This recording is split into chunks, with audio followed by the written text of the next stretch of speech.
পিঠে তো আমরা অনেক ধরনেরই খাই, কিন্তু সুজির এই মুগশলা পিঠে কিন্তু খেতে যেমন মজার, এর স্বাদটা কিন্তু একবার খেলে একদমই ভোলা যাবে না।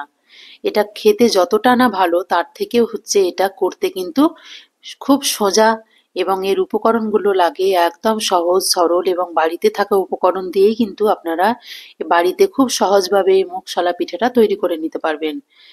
পুরো ভিডিওটি দেখার অনুরোধ রইল, টেনে টেনে দেখবেন না। পুরো ভিডিওটি দেখলে আপনারা খুব সহজভাবে এই উপকরণগুলো ভালোভাবে বুঝতে পারবেন। আপনারা যারা নতুন ভিউয়ার্স আমার চ্যানেলে, তাদেরকে অনুরোধ আমার চ্যানেলটিকে সাবস্ক্রাইব করবেন, লাইক শেয়ার এবং কমেন্ট করে আমার পাশে থাকবেন। এখানে আমি একটা ডো তৈরি করে নেব। তার জন্য আমি একটা কড়াই গরম হয়ে গেছে, নিয়ে নিয়েছি 2 কাপ পরিমাণে জল। যে কাপের পরিমাণে আমি জল নেব সেই কাপের মেপেই কিন্তু আমি 1 কাপ সুজি নিয়ে নেব। জলটা ফুটে উঠলে পরে এখানে দিয়ে দেবো একটু পরিমাণ মতো লবণ। যে কোনো মিষ্টি জিনিসে লবণ দিলে কিন্তু খেতে খুব ভালো লাগে। জলটা ফুটে গেছে, এখন সুজিগুলোকে খুব আস্তে আস্তে ঢেলে অনবরত কিন্তু নাড়তে হবে। পুরো সুজিটা একবারে দিয়ে দিলে কিন্তু এটা দোলা পাকিয়ে যেতে পারে। তাই একটু একটু করে ঢেলে একদম অনবরত নেড়ে একটা ডো তৈরি করে নিতে হবে। এইভাবে অনবরত নাড়তে থাকতে থাকতে যখন এটা একদম সিম আঁচে করে কিন্তু এটাকে নাড়তে হবে, তাহলে সুজিটা কিন্তু খুব ভালোভাবে সেদ্ধ হয়ে যাবে। এইভাবে নাড়তে নাড়তে যখন জলটা শুকিয়ে আসবে, তখন কিন্তু সুজির মণ্ডটা একদম তৈরি হয়ে যাবে। এটা হয়ে গেছে। এবার আমি একটা থালার মধ্যে এগুলোকে তুলে নেব। এটা কিছুক্ষণের জন্য একটু ঢাকা দিয়ে রাখবো। ততক্ষণে কিন্তু আমি এখানে একটা পুর তৈরি করে নেব। এই পুরটাও কিন্তু একদম হাতের মধ্যে তৈরি করে নেব। এখানে তার জন্য কোনো কড়াই বা উনুনের কিন্তু দরকার পড়বে না।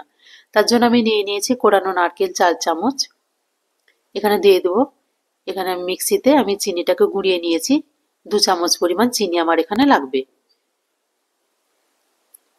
এবং স্বাদটাকে বাড়িয়ে নেবার জন্য আমি এখানে অ্যাড করব মিল্ক পাউডার। মিল্ক পাউডার না থাকলে কিন্তু আপনারা মেওয়াও দিয়ে নিতে পারেন। 3 থেকে 4 চামচ মতো আমি মিল্ক পাউডার দেবো। আপনারা আপনাদের প্রয়োজন মতো কমিয়ে বাড়িয়ে নিতে পারেন। খুব ভালোভাবে এটাকে হাত দিয়ে একটু ভালো করে এরকম মণ্ড তৈরি করে নেব, যেন মণ্ডটা টাইট হয়। এদিকে সুজিটা আমার অনেকটাই ঠান্ডা হয়ে গেছে। হাতের মধ্যে সামান্য একটু ঘি নিয়ে মণ্ডটাকে খুব ভালোভাবে একটু আটা যেভাবে আমরা ঠেসে নিই সেভাবে একটু ঠেসে নেব, যেন খুব নরম ভাবে একটা মণ্ড তৈরি হয়। তারপর এটাকে 3টে ভাগে ভাগ করে নেব। বড় বড় সাইজের রুটির থেকে কিন্তু কিছুটা বড় করে সাইজ করে নেব।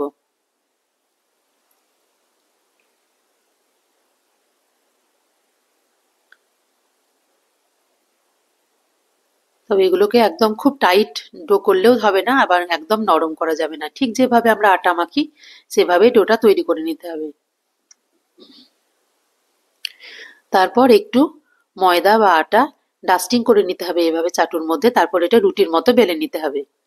খুব মোটা রাখা যাবে না, যেভাবে আমরা রুটি পাতলা ভাবে বেলি সেইভাবে পাতলা করে একটা রোল করে নেব। এখানে আমি পাতলা করে বেলে নিয়েছি। তবে বারবার করে কিন্তু রুটিটাকে বারবার তোলা যাবে না, তাহলে কিন্তু ভেঙে যেতে পারে। এখানে আমি একটা সাইজের, যেন কিনারাটা একটু দাঁড়ালো হয় সেইভাবে ধার একটা বাটি নিয়ে নিয়েছি। এভাবে বসিয়ে বসিয়ে কিন্তু মাপ দিয়ে কেটে নেব, তাহলে সবগুলো এক মাপের হবে। আপনারা চাইলে এগুলোকে ছোট ছোট লুচির মতো লই করেও একটা একটা করে বেলে নিতে পারেন। তবে এভাবে করলে কিন্তু সুবিধাটা বেশি ভালো হয়। এভাবে একটা রুটি বেলেই কিন্তু আমার 4টে তৈরি হয়ে গেছে। একদমই পাতলা করতে হবে, খুব বেশি মোটা করলে কিন্তু এটা ভেঙে যেতে পারে।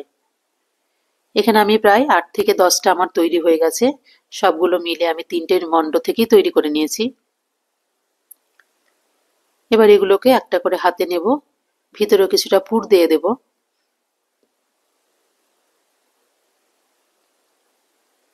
তারপর প্রথমে এইভাবে হাতের সাহায্যে মুখটাকে ভালো করে বন্ধ করে দিতে হবে। হাতে একটু জল লাগিয়ে নিতে হবে, তাহলে হাতটা ভালোভাবে সরবে। তারপর এইভাবে একটা ডিজাইন দিয়ে দেব।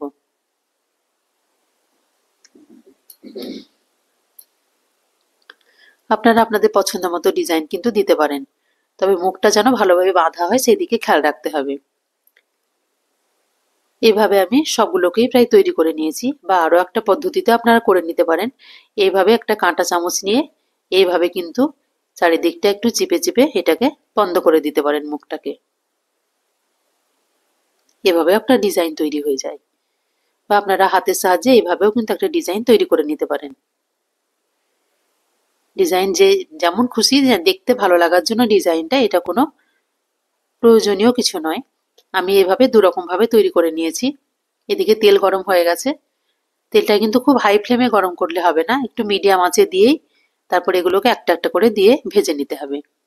3 থেকে 4 মিনিট এইভাবে লো ফ্লেমে রাখলে পরে আস্তে আস্তে কিন্তু এগুলো সবগুলো ফুলে যাবে। দেখে বুঝতে পারছেন আস্তে আস্তে এটা কতটা ফুলে গেছে।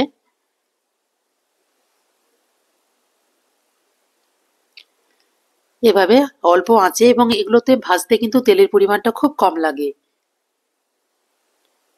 আপনারা চাইলে একদম লাল করে ভেজে নিতে পারেন, কিন্তু আমি অল্প আঁচে এটা একটু সাদা রেখেই ভেজে নেব। কিন্তু ভাজাটা একদম মচমচে হবে, যেন কাঁচা না থাকে সেই দিকে খেয়াল রাখতে হবে। এগুলো আমার হয়ে গেছে, এগুলোকে আমি তুলে নেব।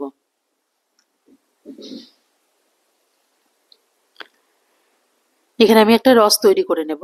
নিয়ে নিয়েছি 1 বাটি পরিমাণ চিনি, এবং সেই বাটির পরিমাণে কিন্তু 1 বাটি জল। তারপর একটা ফুটে ফুটে গেলেই কিন্তু ঘন রস তৈরি হয়ে যাবে। এদিকে আমি আরো তেলটার মধ্যে আরো 3টে ছিল দিয়ে দিয়েছি। এইভাবে 3টে 4টে করে কিন্তু পুরোগুলো ভেজে নেব।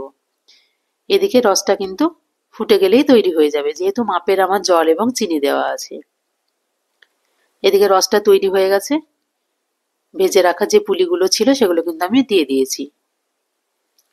এগুলোকে আপনার রস পুলিও বলতে পারেন, বা মুগশলা পিঠেও কিন্তু বলে। আমি মুগশলা পিঠে বলেই জানি। মাত্র 5 থেকে 10 মিনিট যদি এভাবে ডুবিয়ে রাখা যায় রসের মধ্যে, তাহলেই কিন্তু এগুলো একদম নরম, আর সবগুলোই কিন্তু দেওয়ার সঙ্গে সঙ্গে রস টেনে নেবে।